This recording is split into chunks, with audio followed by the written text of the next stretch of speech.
Selamat pagi Sobat Humas, kembali lagi bersama saya Cak Yuda dalam acara podcast Polda Jatim.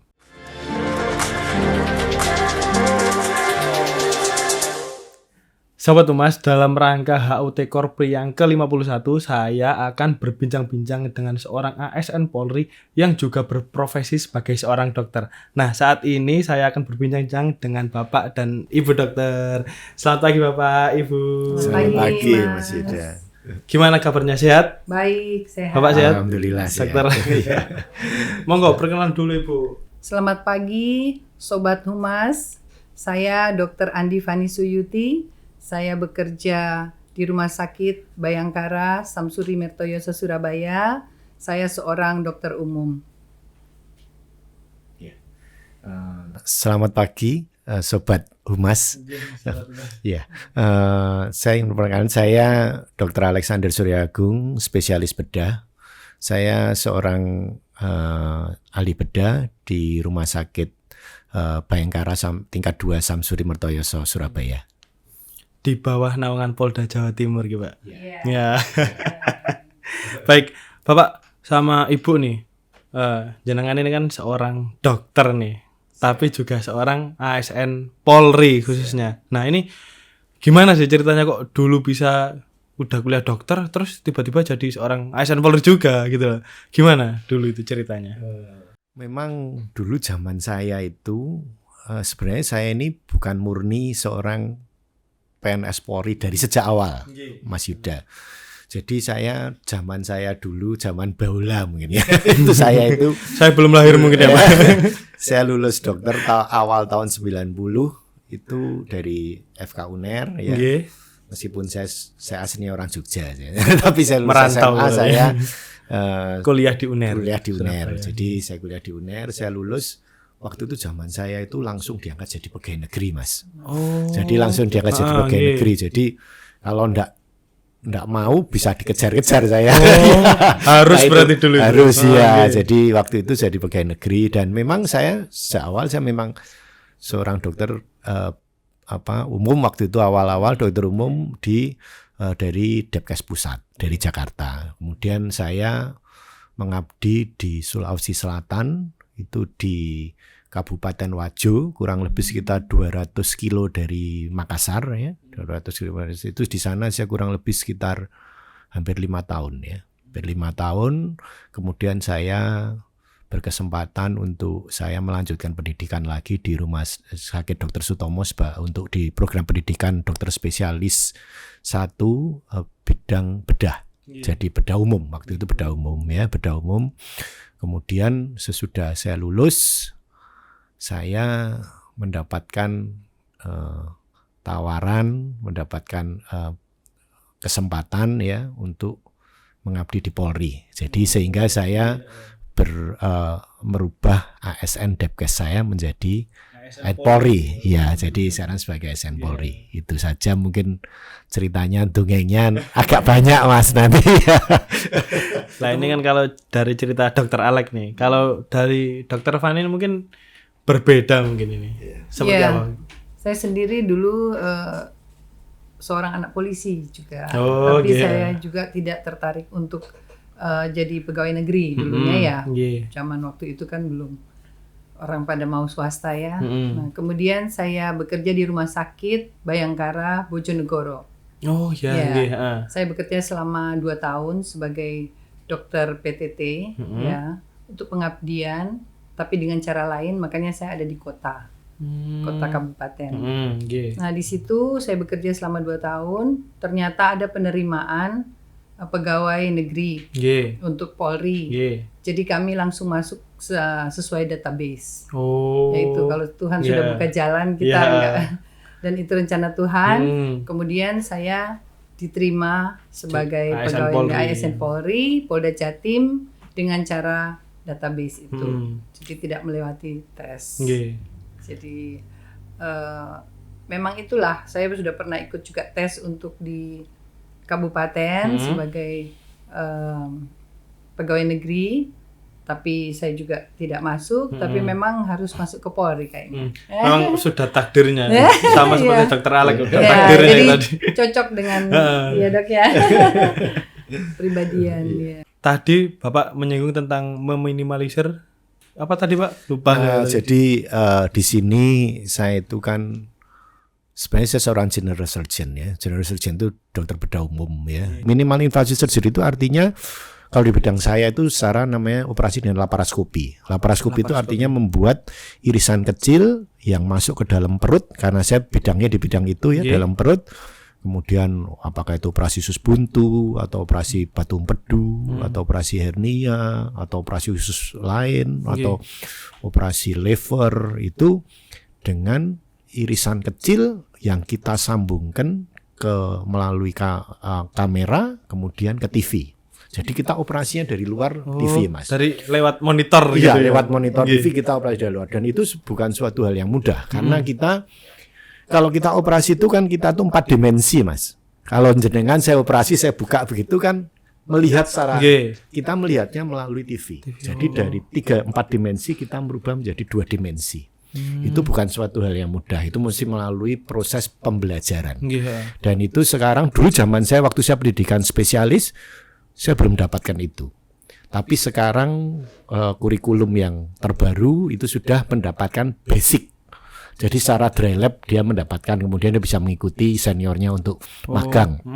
Lo bisa. Saya mengajar untuk itu. Dokter muda itu ya? Bukan, dokter yang mengambil spesialis. Spesialis ya. Itu saya kan juga saya kan seorang National Faculty Member untuk bidang bedah minimally invasif. Jadi saya ngajar juga dokter-dokter yang belajar spesialis bedah dan juga dokter-dokter yang sudah spesialis bedah. Gitu lah ya. Kalau yang basic itu biasanya saya melalui kolegium ilmu bedah. Saya kadang setahun 2 kali saya dipanggil ke Bali karena di sana pusat pendidikan untuk training juga untuk pendidikan. Untuk training memang dia integrated sekali, secara internasional sudah diakui, secara internasional sudah diakui. Itu saya di Bidek ya, di Bidek namanya Bidek di daerah dekat Uluwatu sana, di daerah sana. Itu memang setahun 2 kali saya biasanya ngajar untuk spesialis, tapi kadang saya harus turun ke daerah-daerah untuk ngajar spesialis yang belajar laparoskopi. Nah, jadi itu di situ. Jadi termasuk juga sertifikasi. Sebenarnya saya ini begitu saya masuk di Polri, saya sudah punya tujuan. Saya sudah punya tujuan karena saya lihat bahwa di Polri ini tidak ada dan tidak ahli bedah yang bisa mengerjakan minimal invasif. Belum ada waktu itu. Belum ada. Berapa itu, Dok? Tahun 2002. 2002. Iya. Jadi saya 20 tahun yang lalu saya sudah ada di Surabaya sebagai saya masih jalan. Ya, karena saya tahu bahwa itu ada ilmunya masa depan. Saya belajar sendiri dengan biaya sendiri. Saya waktu itu kursus short course ya. Saya ke India 2 bulan. Ke India saya hampir 1 bulan. Kemudian saya pernah ke Taiwan. Saya belajar pada orang yang pertama sekali mengerjakan laparoskopi di dunia. Itu pusat training ARCAT Taiwan itu sudah cabang dari Prancis. Itu sangat bagus sekali dan itu pendidikan semua minimal invasif. Di situ ada dokter ahli bedah umum, ada dokter ahli bedah saraf, ada dokter ahli bedah ortopedi, ahli bedah urologi, ngumpul di situ. Itu tempat trainingnya, itu namanya ARCAT. IRCAD, ARCAT Taiwan itu adalah cabang dari ARCAT, pusatnya itu di Prancis, di Strasbourg oleh Profesor Marceau. Itu kalau di Asia itu pusat cabangnya di Taiwan, di Amerika Selatan cabangnya di Brasil. Seorang ASN terus dokter udah keluar negeri nih, kalau menurut saya sih ini sesuatu yang sangat membanggakan bagi Korpri ya ini. Iya, dalam rangka hari ulang tahun ke-51 Korps Pegawai Republik Indonesia Polda Jatim dengan tema yang Korpri melayani, berkontribusi dan berinovasi untuk negeri. Makanya kami mengundang Dr. Alex ya, spesialis bedah. Dr. Alex Surya Agung ya. Sehingga bisa menjadi suatu panutan ya. Dan rekan-rekan yang lain berusaha untuk menjadi yang terbaik juga.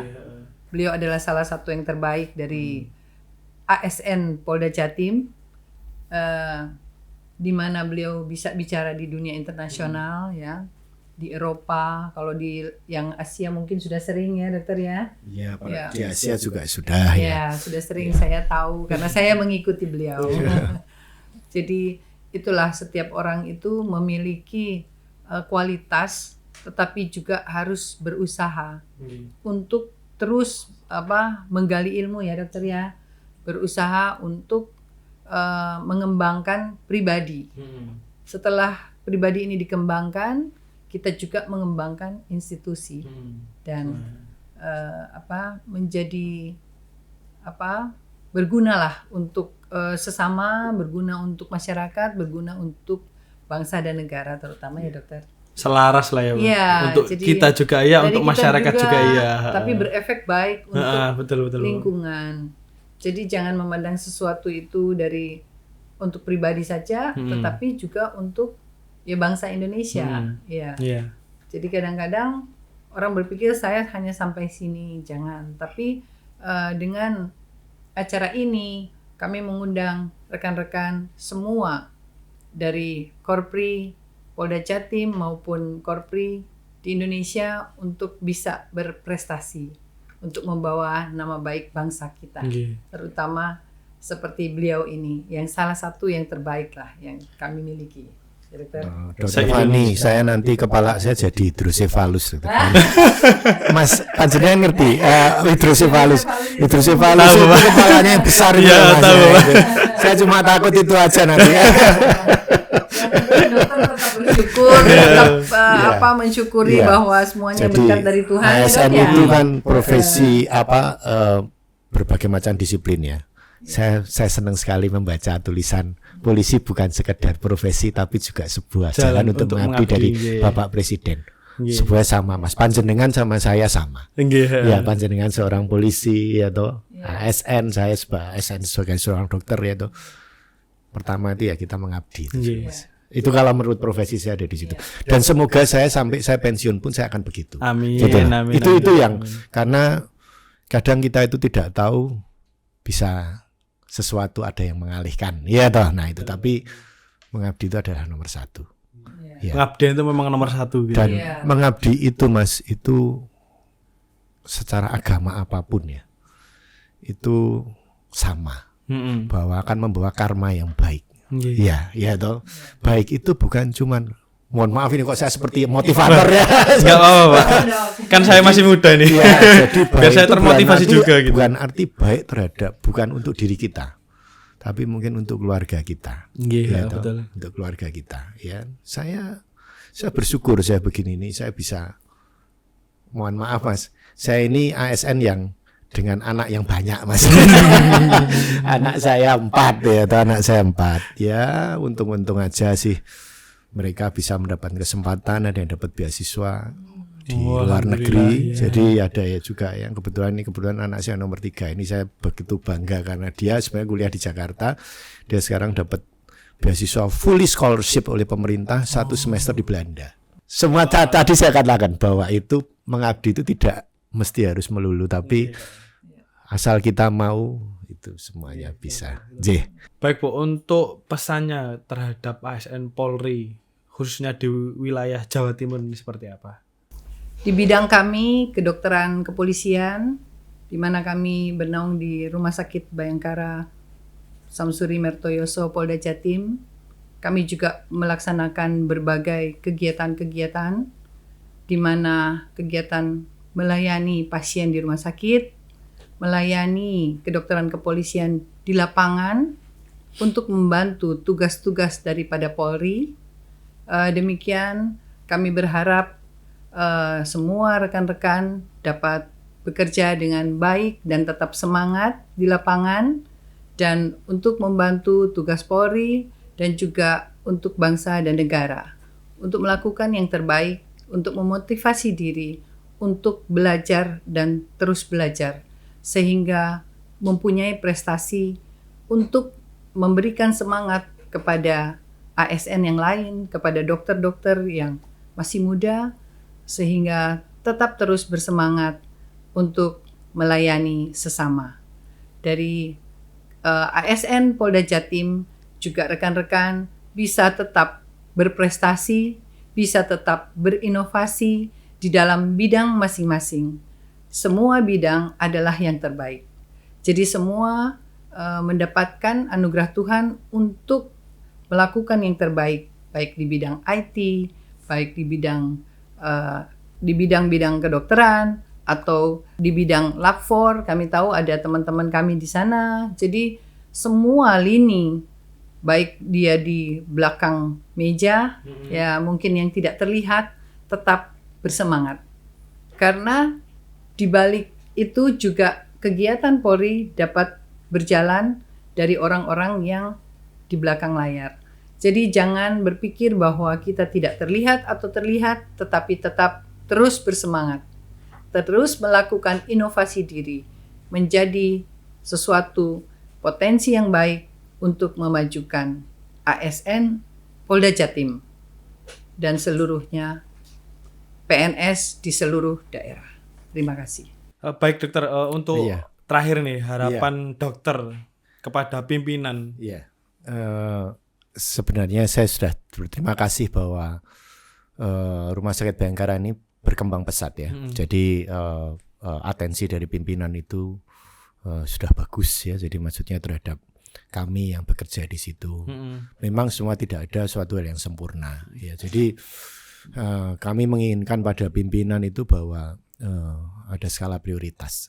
Jadi terutama karena saya di bidang medis, jadi mungkin untuk bidang medis ini apalagi kita sekarang sudah mengembangkan sesuatu yang menurut saya menjadi menjadi unggulan ya, unggulan di situ, jadi unggulan ya. Jadi betul. Itu tapi unggulan ya mesti harus didukung oleh teknologi ya, sehingga seperti tadi yang saya ngomong ke panjenengan tadi bahwa mungkin peralatan atau apa mungkin ada atensi yang lebih diutamakan ya gitu. Sehingga kami bisa bekerja dengan lebih baik dan lebih standar. Nah, di situ. Jadi itu. Tapi sebelumnya kami sudah berterima kasih apa yang sudah diberikan oleh pimpinan pada kami. Itu aja. Dan untuk semua, terutama di bidang saya ya, bahwa kita itu semua itu bahwa kita tidak boleh hanya steady di comfort zone ya. Maksud saya comfort zone itu sudah enak kok, saya sudah dapat gaji, tetap sudah dapat ini. Jadi kita tidak bisa mengembangkan sesuatu.